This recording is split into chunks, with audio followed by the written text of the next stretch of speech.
Number 10. Iron Man almost kills Tony Stark. Iron Man is really good at making suits, sometimes too good. At one point he decided to make an AI suit instead of an AI to be used in his suit. This artificially intelligent suit did what most artificial robotic intelligences do: it almost immediately became evil. Although Tony did also decide to use some Ultron code to construct it, which honestly probably was not such a good idea, especially for someone who is supposed to be a computer genius. In the end, the suit created programming that allowed it to feel emotions, and after fighting with Tony Stark and trying to get him to forcibly merge with itself, it eventually felt remorse at its action while during their fight Stark suffered a heart attack. The suit sacrificed its own life, giving Stark an emergency and what looks like terrifying artificial heart transplant. Like, you can still see the artificial heart sticking out of Tony's chest.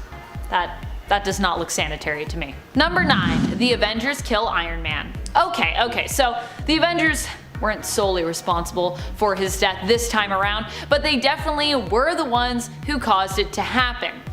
At least in part. During the events of Armor Wars, Iron Man became branded a criminal by the United States government. Among those opposing the vigilante were fellow Avenger Captain America. This, however, happened at a time where Tony Stark was not known to be Iron Man. His identity remained a secret, and Stark simply claimed that the man in the suit was actually his bodyguard, often remote controlling the suit to kind of make it appear as though they were in the same place at the same time, so no one would question his explanation of the identity for Iron Man.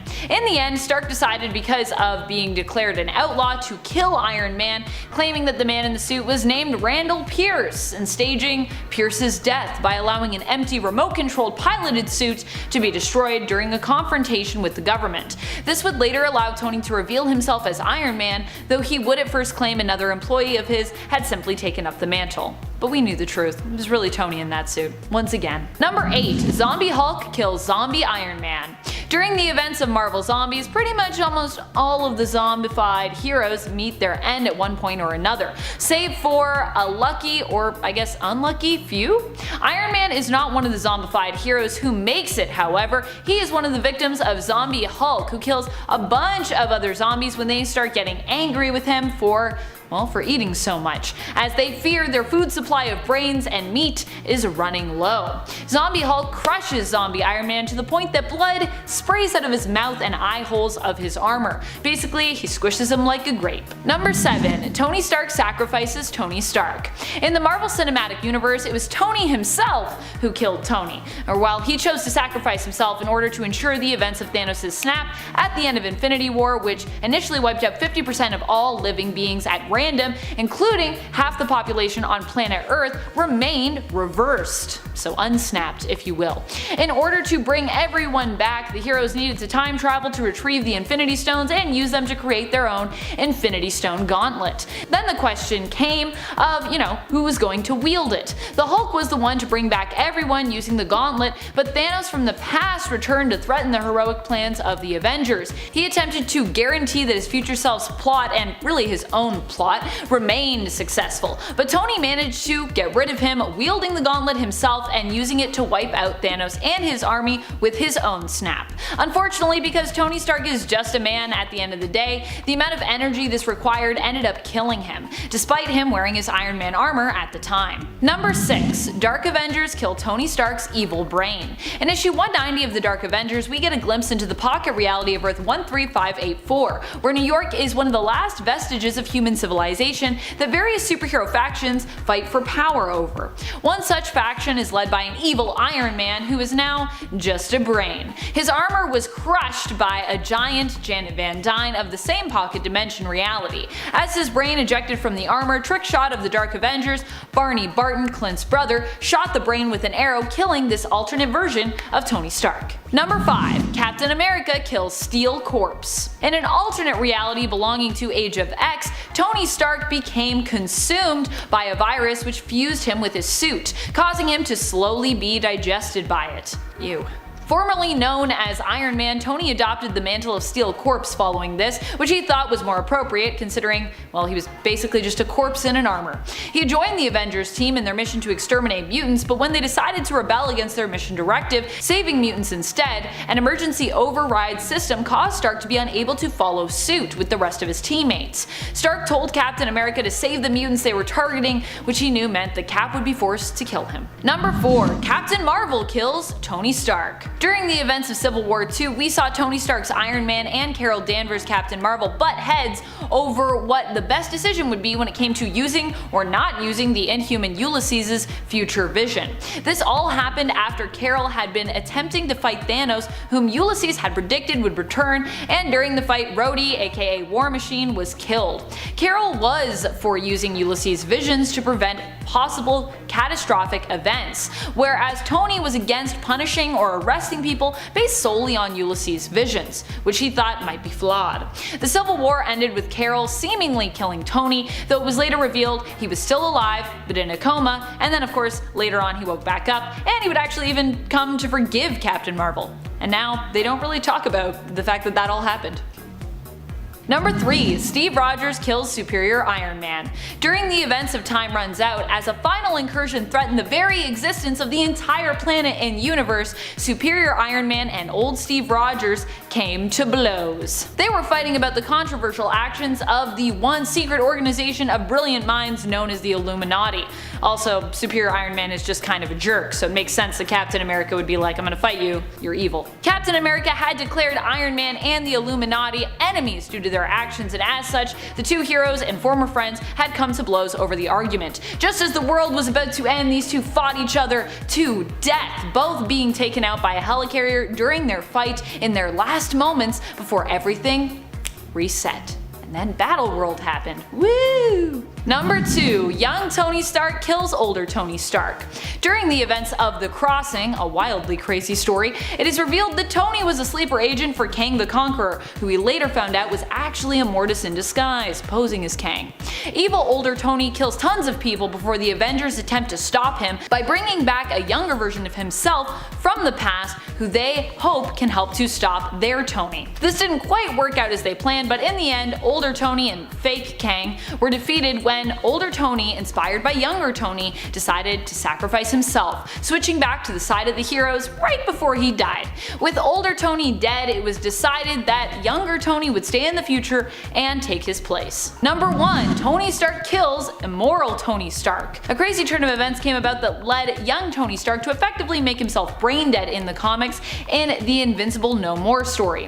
Following Secret Invasion, Norman Osborn created Hammer in the place of S.H.I.E.L.D. and created his own Avengers, which we know as the Dark Avengers, mainly comprised of villains who adopted heroic personas to mirror that of the original Avengers team. To prevent Osborn from getting a hold of information that was gathered from heroes during the events of the first Civil War as part of the Superhuman Registration Act, Stark transferred the files from S.H.I.E.L.D. computers to his own brain, and then later wiped his own mind completely, making him brain dead. Tony would later return, but not really as the same version of himself. This Tony Stark would not have the knowledge of his actions during the first Civil War. How convenient. Coming in at number 10, Superman vs. the Puzzler. There's no doubt that Superman has faced his fair share of hard-fought battles. You know, villains who actually make him work up a sweat at least, and ones that force him to use some of his more stronger powers. However, when the matchup is so unfair, Superman barely has to even try, and on top of that, he did use some of his lamer powers to defeat the Puzzler. The Puzzler that Superman faced here was the female version named Valerie Van Hopten. For years, she had admired Superman, even wanting to become a hero just like him. However, when she was unable to realize this dream, she turned to a life of crime and was eventually hired to kill the man that she once adored. Valerie has this unique ability to break her body down into puzzle pieces, but remember though, unique doesn't always mean powerful. Sure enough, when these two squared off, Superman just straight up tore her to shreds. I mean, that is her power, but if you're going to break into a billion little pieces, you better make sure that your opponent can't punch people into space. Now, as I mentioned at the start of this point, Superman doesn't even really have to try here. He relies on his lamest power, which is super breath. I mean,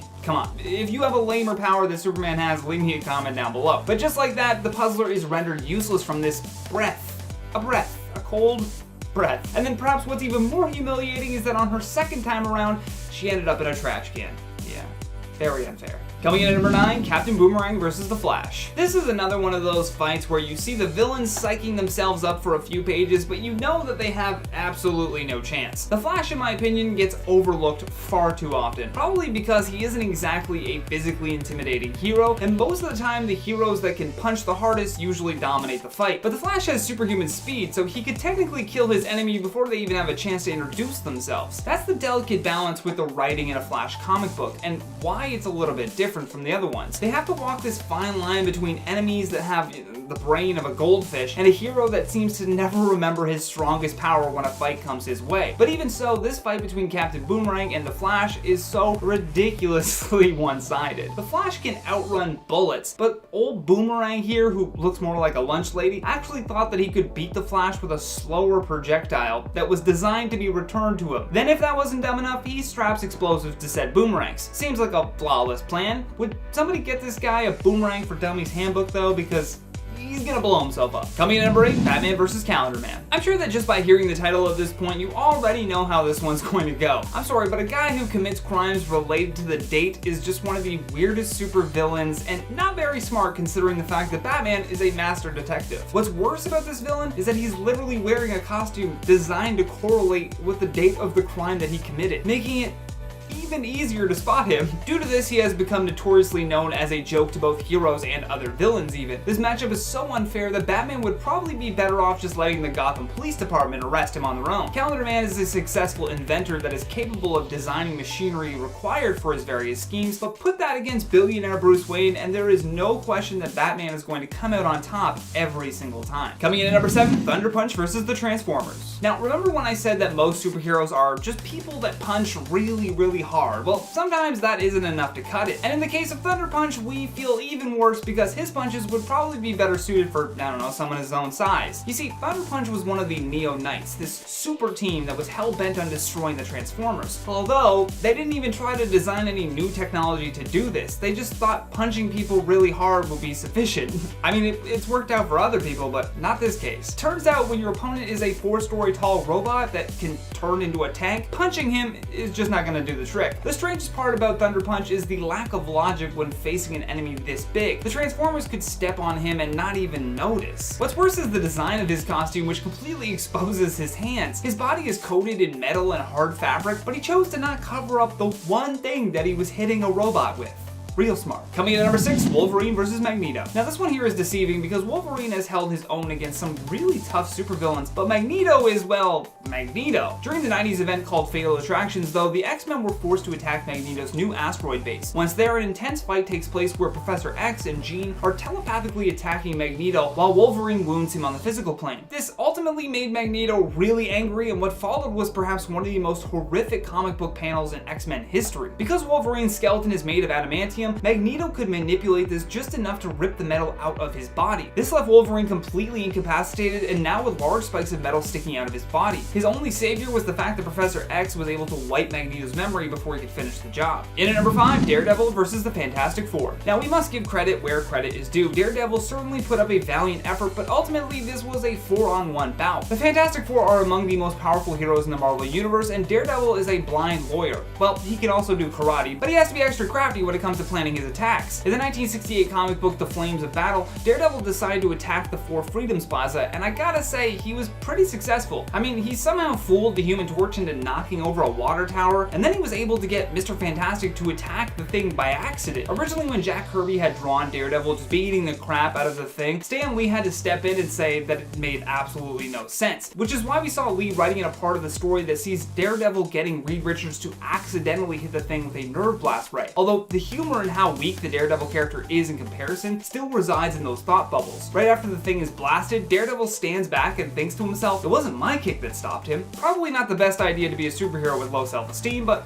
there it is. Coming in at number 4, Batman vs. Guy Gardner. Next up, we have the master billionaire detective again against the Green Lantern Guy Gardner. Gardner is wielding one of the most powerful weapons in the universe, but in 1987, this was somehow no match for Batman's money, punches, and cool technology. During the Justice League International number 5, Guy Gardner's lips were flat clapping as per usual, and so his big mouth got a big punch from Batman. In theory, Gardner should be more than capable of taking out Batman, but due to his extreme arrogance, he removed his power ring right before taking a swing at the Dark Knight. The removal of his ring automatically makes this an unfair fight for Guy Gardner, and in comparison to the big villains Batman has taken down, he makes quick work of Guy in this fight. Coming in at number 3, Star Fox versus the Incredible Hulk. During the Incredible Hulk number 300, Bruce Banner is hulking out as per usual, except in doing so, he begins to completely demolish New York City. Now the Hulk is required to be doing this, and yet despite him laying down his big green punches, most of the Marvel squad seems pretty concerned. Now if any fellow hero was deserving of a beatdown for trying to stop the Hulk, it's Star Fox. And I have a feeling the rest of the Avengers would agree because he's notoriously one of the creepiest comic book characters of all time. Star Fox decides that the way he's going to soothe the Hulk is by using his special ability to emit waves of erotic pleasure. Now I don't claim to be a genius, but I'm fairly certain you can't take down the Hulk with waves of pleasure. Even if you could,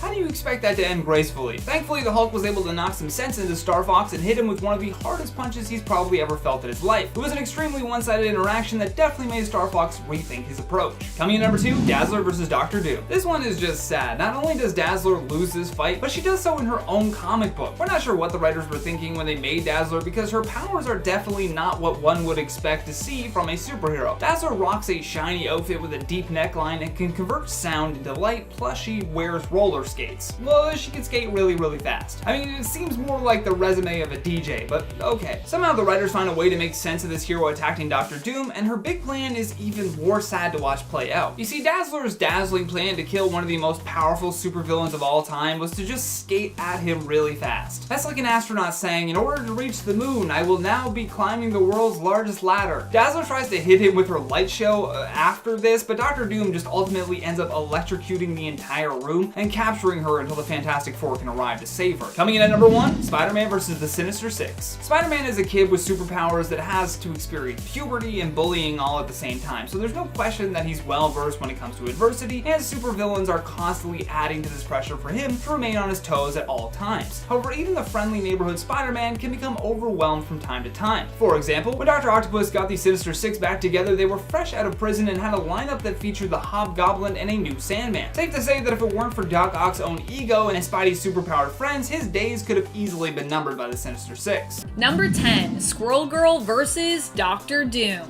When Squirrel Girl was new on the scene, she was still weirdly proving how OP of a character she was. Although any fight involving Squirrel Girl you would think would be super unfair in terms of her being completely outmatched. And you'd be right about these fights being unfair, but it's usually more often the other way around, with many of her opponents standing no chance against her. One of her first fights happened to go just like that, featuring the brilliant and dangerous Dr. Doom, who found himself quickly trounced by Squirrel Girl when she attacked him with squirrels, leaving him to be pretty much embarrassed about this fight forever onward. Number 9, Captain America versus the Punisher. This was a very one-sided fight, not only on paper, but also just in terms of how this all went down. Two villains, Goldbug and Plunderer, were willing to join Captain America's side of the fight in Civil War, revealing that even the supervillain community was concerned about what would happen if Iron Man won. They might be villains, but they were people too, and were terrified at the prospect of the nation becoming a police state.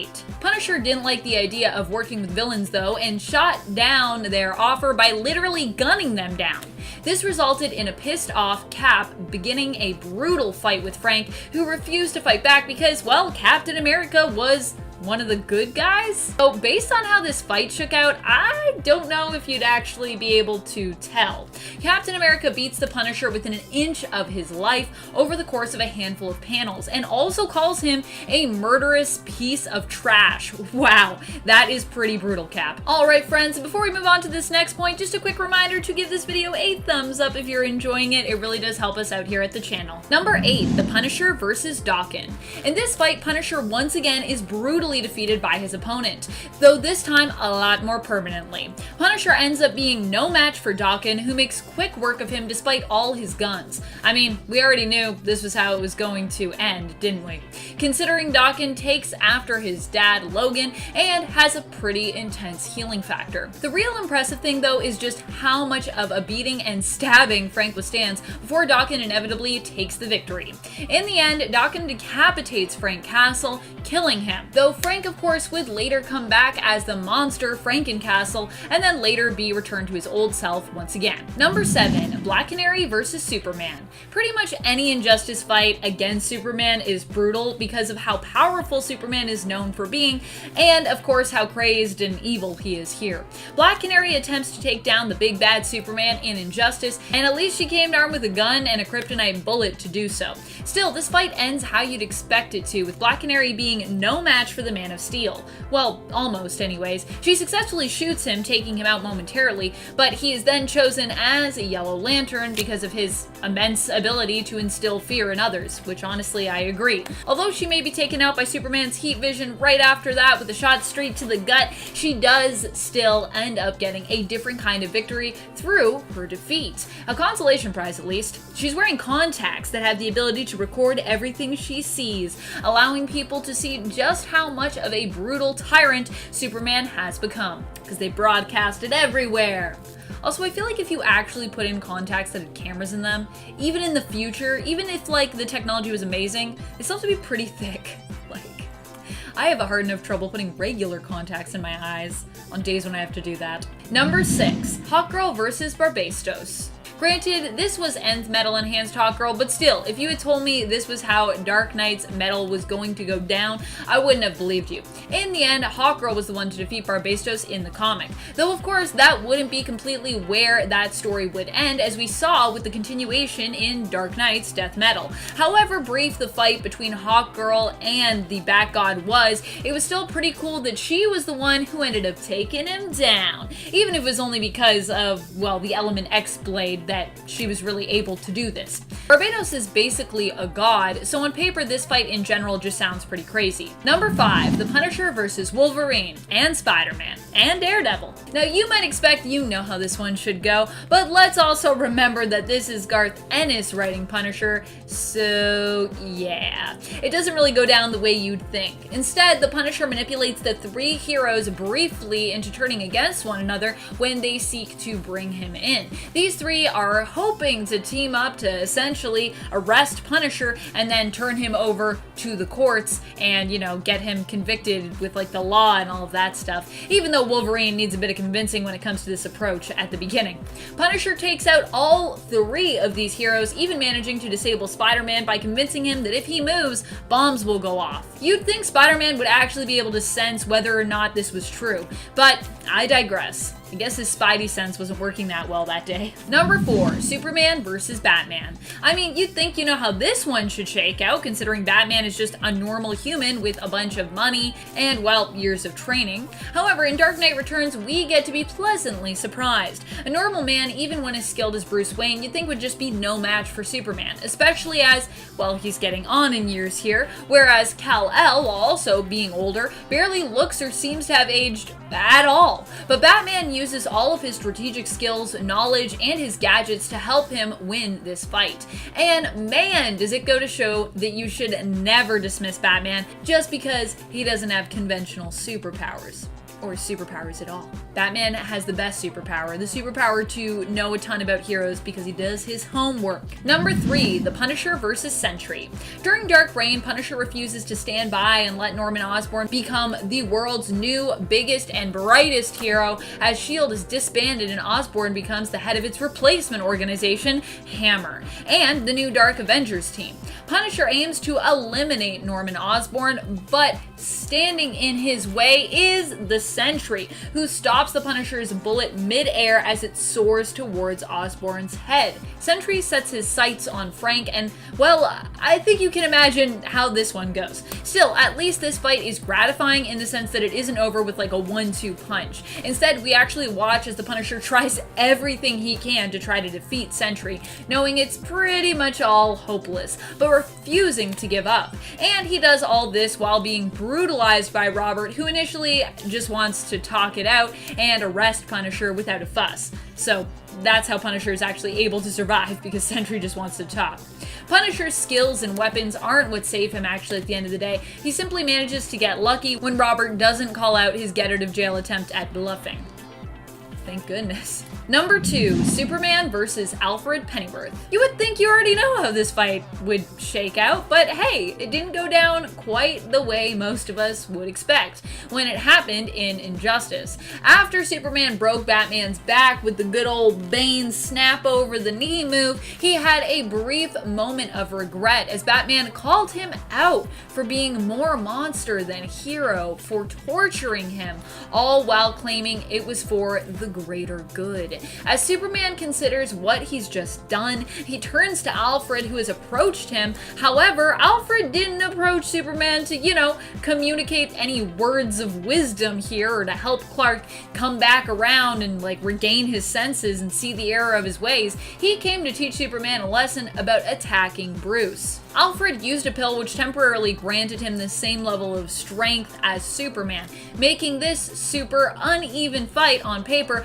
a lot more even in reality. Using the element of surprise, Alfred was then able to beat Superman to a pulp while confessing that he was very disappointed at him before scooping up Bruce and taking him to safety. Reminding everyone that even when it comes to facing powerful foes like Superman, Alfred is still and will always be a badass. In case people forgot. Number 1, Squirrel Girl versus Galactus. I freaking love this fight, and I love that I started this list with Squirrel Girl and I'm ending it with her, even though this fight is super ridiculous. You wouldn't think someone like Squirrel Girl, whose powers include communicating with and controlling squirrels and sharp teeth, would be able to take on and even defeat the epic force of Galactus, who is nigh unstoppable and comes armed with the power cosmic, which basically allows you to do, whatever writers need whoever wields it to do. Power cosmic, by the way, turns out does help Galactus to communicate in the vacuum of space as well. In the Unbeatable Squirrel Girl issue 4, Squirrel Girl defeats Galactus by realizing that the only way to defeat him is by offering him an alternate planet to devour other than Earth. She and Tippy Toe manage to access the databases in his ship's computers and find one that is covered in nuts, which they manage to convince Galactus are delicious and nutritious, full of calories, life energy. As strange as this all sounds, the whole issue is pretty great when it comes to writing, so as weird as it sounds that Squirrel Girl was able to beat Galactus, it actually really makes sense in this context.